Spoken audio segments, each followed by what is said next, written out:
নতুন শিক্ষাক্রম অনুযায়ী দশম শ্রেণীর শেষে যে পাবলিক পরীক্ষা অনুষ্ঠিত হতে যাচ্ছে সেই পাবলিক পরীক্ষার নাম এসএসসি পরীক্ষায় থাকছে। 1962 খ্রিস্টাব্দ থেকে চলে আসা মাধ্যমিক স্কুল সার্টিফিকেট এসএসসি পরীক্ষায় থাকবে। তো নতুন শিক্ষাক্রমের মূল্যায়ন পদ্ধতিতে লিখিত পরীক্ষার কয়েকটি সুপারিশ প্রস্তুত করেছে শিক্ষা মন্ত্রণালয়ের উচ্চ পর্যায়ের কমিটি, এবং সুপারিশগুলোর মধ্যে রয়েছে লিখিত মূল্যায়নের 50% এবং কার্যক্রম ভিত্তিক মূল্যায়নের জন্য 50% রাখা হতে পারে।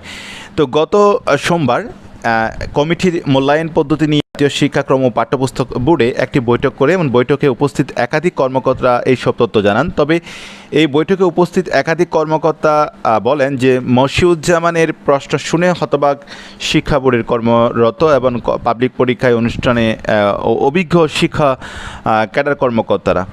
তো লিখিত পরীক্ষার বিষয়ে কমিটির সুপারিশে বলা হয়েছে মূল্যায়ন পদ্ধতিতে যোগ্যতা ও কার্যক্রম ভিত্তিক মূল্যায়ন